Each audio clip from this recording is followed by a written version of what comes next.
أشهد أن محمد رسول الله.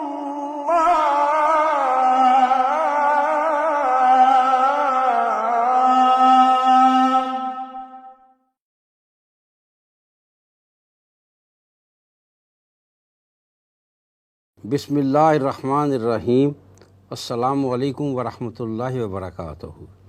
محترم ناظرین، پاکستان کو مختلف حوالوں سے اپنی بقا اور سلامتی کا مسئلہ آغاز سے ہی رہا ہے. تقسیم ہند سے پہلے انگریز حکمران اور ہندو اکثریت دونوں بدترین دشمنی پر اترے ہوئے تھے.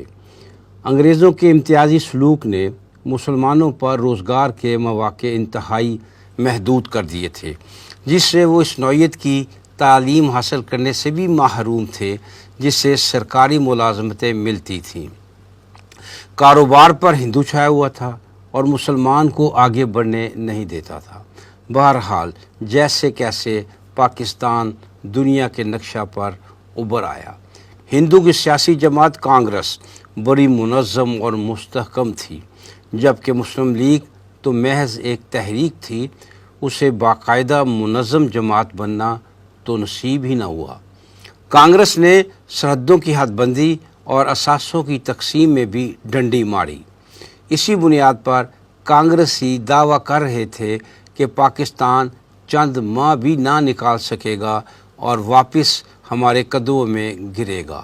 مہاجرین کے سیلاب نے نئی حکومت کے لیے انتہائی خوفناک مسائل کھڑے کر دیے. البتہ یہ تسلیم کرنا پڑے گا کہ لوگوں نے آغاز میں بڑی محنت، جاں فشانی اور سادگی سے کام کیا، جس سے پاکستان پاؤں پر کھڑا ہونے لگا. امریکہ سوویت یونین کشمکش اور عرب میں سیال سونے کی دریافت سے وسائل اور خوشحالی نے پاکستان کا رخ کیا. ظاہری طور پر یہ بڑی خوش قسمتی تھی. اگر ہم ان وسائل کو ملک کی ترقی اور عوام کی خوشحالی کے لیے استعمال کرتے، عوام کو بنیادی ضروریات فراہم کی جاتی، بھوک، افلاس اور بیماری کے خلاف بند باندھا جاتا اور لوگوں کو دینی و دنیوی تعلیم کی سہولیات فراہم کرنے کے لیے آسانیاں پیدا کی جاتی، بڑی بڑی فیکٹریاں اور کارخانے بنائے جاتے جس سے لوگوں کو روزگار بھی فراہم ہوتا اور ہر قسم کا مال برآمد کر کے ملکی معیشت کی جڑیں مضبوط اور مستحکم کی جاتی. ہم سمجھتے ہیں شروع میں اس رخ پر کام ہوا. اگرچہ 1958 میں مارشل لا کے نفاذ نے سیاسی صورتحال کو بگاڑا، لیکن اس مارشل لائی دور میں بھی صنعتی ترقی ہوئی. پاکستان انٹرنیشنل ایئر لائنز یعنی PIA کا آغاز بڑا حیران کن اور بہتری کی طرف بڑا جارحانہ قدم تھا. امارات کی ایئر لائنز جو آج دنیا کی بڑی اور ترقی یافتہ ایئر لائنز میں سے ہے، ان کی یہ بڑائی PIA کی مرہون منت ہے. سوویت یونین نے کراچی میں ایک ایسی سٹیل مل لگائی جو اس وقت کی بڑی اور معیاری سٹیل ملز کے مقابلے کی تھی. ایک وقت وہ بھی تھا کہ جب جنوبی کوریا اور چین تکنیکی لحاظ سے پاکستان کی نسبت پسماندہ تھے. جنوبی کوریا اور ملائیشیا ہمارے 5 سالہ منصوبہ کی پیروی کر رہے تھے. بہرحال اسے شومی قسمت کہے یا اپنی بدعمالیاں اور عیش و عشرت اور رنگ رلیوں کا نتیجہ کہ 1965 کی جنگ کے بعد ترقی معکوس ہوئی، یعنی ہمارا واپسی کا سفر شروع ہو گیا. سیاسی جھگڑے شروع ہو گئے. پاکستان کو اپنے ازلی اور ابدی دشمن بھارت سے شرمناک شکست ہوئی اور ہم شکست و ریخت کا شکار ہو گئے. پاکستان کا ایک دھر الگ ہو کر بنگلہ دیش بن گیا. مغربی پاکستان کا طبقہ اس غلط فہمی میں مبتلا تھا کہ بنگلہ دیش ایک اقتصادی بوجھ ہے، لہٰذا اب پاکستان ترقی کی منازل طے کرتا ہوا خطے کے تمام ممالک کو پیچھے چھوڑ دے گا. مغربی پاکستان کا ایک طبقہ اس غلط فہمی میں مبتلا تھا کہ بنگلہ دیش ایک اقتصادی بوجھ ہے، لہٰذا اب پاکستان ترقی کی منازل طے کرتا ہوا خطے کے تمام ممالک کو پیچھے چھوڑ دے گا، لیکن یہ خواب شرمندہ تعبیر نہ ہو سکا۔ آج حالت یہ ہے کہ جس بنگلہ دیش کو مغربی پاکستان والے خود پر بوجھ سمجھ رہے تھے، وہ معاشی اور سیاسی لحاظ سے پاکستان سے کہیں آگے ہے، اور ہمارا حال لوڈو کے اس کھیل کی مانند ہے جس میں سیڑھی چڑھنے کے بعد سانپ ڈنس لیتا ہے اور کھلاڑی پہلی جگہ سے بھی کہیں نیچے پہنچ جاتا ہے۔ توڑ پھوڑ کے بعد جو کچھ بچا اسے عام سانپ نے نہیں بلکہ ایک بہت بڑے اژدہے نے ڈسا۔ اس اژدہا کا نام نیشنلائزیشن تھا۔ تمام بڑی صنعتوں کو قومیہ لیا گیا، ہماری عقل پر پتھر پڑ گئے۔ ہم نے سرمایہ کاروں سے صنعتیں چھین کر انتہائی بدعنوان افسرشاہی کے سپرد کر دی، جنہوں نے لوٹ مار مچا دی۔ کچھ نہ بچا۔ ہماری رائے میں ہماری معیشت کو جو لات نیشنلائزیشن نے ماری، اس کے برے اثرات سے آج نصف صدی گزرنے کے باوجود ہم نجات حاصل نہیں کر سکے۔ ہماری معیشت کی بیک بون ٹوٹ گئی۔ جب ہر طرف تباہی مچ گئی تو ہم نے الٹے قدم چلنا شروع کیا اور نج کاری کا سلسلہ شروع ہوا۔ اللہ ہمیں معاف کرے، ہم نے نیم مردہ معیشت کو بھی نہ بخشا۔ پہلے نیشنلائزیشن میں لوٹ مار مچی، پھر نج کاری میں اس مردے کی ہڈیوں سے گوشت نوچا گیا۔ نتیجہ کیا نکلا؟ آج ہمارا بال بال قرض میں جکڑا ہوا ہے۔ اس پر بھی معالجین نے چیک کیا، محسوس ہوا کہ سانس ابھی چل رہا ہے، نبض بے ترتیب ہو چکی ہے لیکن ابھی ڈوبی نہیں۔ تو ہم پر دہشت گردی کی جنگ مسلط کر دی گئی۔ ہمارے بیرونی دشمنوں نے ہمارے نام نہاد حکمرانوں سے ساز باز کر کے ہمیں ایک ایسی جنگ میں گھسیٹ کر ملوث کر لیا جو کسی طور پر ہماری جنگ نہ تھی۔ ہماری اس حالت کا جائزہ لے کر بھارت نے فائدہ اٹھایا اور کشمیر میں 370 اور 35A کو آئین سے خارج کر دیا۔ گویا اب کشمیر متنازع علاقہ نہیں، بھارت کا حصہ ہے۔ ہم نے تھوڑی بہت چیخ پکار کی، پھر مطمئن ہو کر بیٹھ گئے، لیکن بھارت پیچھے نہیں ہٹ رہا۔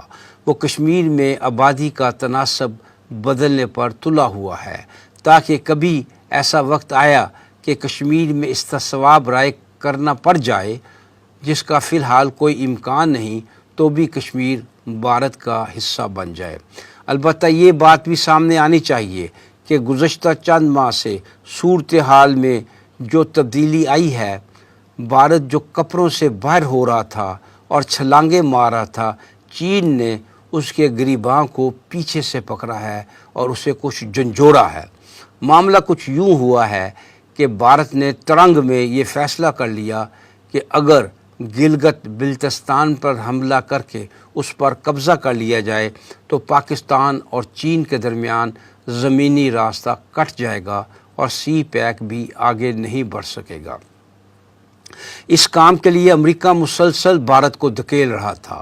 ناظرین، یہ بات نوٹ کر لیں کہ سی پیک اور BRI اب امریکہ کی عالمی شہنشاہیت کو بہت بڑا چیلنج ہے۔ امریکہ کے لیے چین کے راستے کی رکاوٹ بننا اب نو اور نیور کا معاملہ ہے۔ ظاہر ہے جب بھارت گلگت اور بلتستان پر حملے کی تیاری کر رہا تھا تو پاکستان نے اپنی سلامتی کے لیے جوابی تیاریاں کرنا شروع کر دی۔ اس پر چین نے پاکستان کو روک دیا، کیونکہ اس طرح پاک بھارت مکمل جنگ ہو سکتی تھی، اور چین نے بھارت کو باز رکھنے کے لیے خود آگے بڑھنے کا فیصلہ کیا اور دیکھتے دیکھتے بھارت کے 38,000 مربع کلومیٹر رقبہ پر قبضہ کر لیا، جس سے بھارت کے گلگت بلتستان پر حملہ کرنے کی بات آئی گئی ہو گئی۔ بھارت کو اپنی پڑ گئی۔ ادھر کورونا بھارت پر بری طرح حملہ آور ہے۔ قصہ مختصر، بھارت اس وقت سیاسی، عسکری اور معاشی لحاظ سے بری طرح پسپا ہو رہا ہے۔ لہٰذا ہمارے لیے سنہری موقع ہے کہ ہم اپنا جائزہ لیں اور فیصلہ کریں کہ آیا اسی طرح ہمیں کبھی امریکی گود میں رہنا ہے اور کبھی چین کے رحم و کرم پر خود کو چھوڑنا، یا ایک باغیرت قوم کی طرح جینا ہے۔ اے ہماری سیاسی اور عسکری قیادت، آپ کو اللہ کا واسطہ دے کر عرض کرتے ہیں کہ صحیح راستہ اور صحیح سمت اختیار کرے، انسانوں کے سہاروں کو لات مار کر اللہ کا سہارا پکڑے، اللہ کے دامن سے چمٹ جائے، پاکستان کی گاڑی کا رخ اس سمت موڑ دے جو قرارداد مقاصد کی صورت میں 1949 میں 71 سال پہلے متعین کی گئی تھی تاکہ منزل مقصود پر پہنچا جا سکے۔ یہی وہ اسمبلی تھی جس میں معماران پاکستان موجود تھے اور تحریک پاکستان کی روح سے واقف تھے۔ یاد رکھو، نظریاتی ریاست کی اصل قوت اس کا نظریہ ہوتی ہے۔ نظریہ سے انحراف ریاست کی جڑوں کو ہلا دیتا ہے۔ سوویت یونین کے پاس پاکستان سے کہیں زیادہ اور مؤثر ایٹمی قوت تھی، لیکن اپنے نظریہ سے انحراف کیا تو شکست و ریخت کا شکار ہو گیا۔ ہم نے سب کچھ آزما لیا، کبھی سویلین حکومت، کبھی فوجی حکومت، کبھی پارلیمانی نظام، کبھی صدارتی نظام، لیکن آج بھی ملک میں سیاسی عدم استحکام ہے۔ معاشی لحاظ سے ہم نے گداگاری کو اپنا لیا ہے۔ معاشرتی لحاظ سے ہمارا حال یہ ہے کہ کوا چلا ہنس کی چال اپنی بھی بھول گیا۔ اس ضعف، ناتوانی اور محتاجی کا صرف ایک علاج ہے کہ پاکستان کو اسلامی فلاحی ریاست بنا دو۔ تم اللہ کے ہو جاؤ، اللہ تمہارا ہو جائے گا۔ جو نام نہاد مہذب اور مضبوط دنیا افغان طالبان کے ہاتھوں شرمناک شکست سے دوچار ہوئی ہے، وہ ایٹمی پاکستان کے سامنے کیسے ٹھہر سکے گی؟ شرط یہ ہے کہ پاکستان صرف آئینی طور پر ہی نہیں، حقیقی اور عملی طور پر اسلامی پاکستان ہو، تو پھر ہمیں کہنے کی ضرورت نہیں پڑے گی، بلکہ دنیا پکار اٹھے گی، پاکستان زندہ باد۔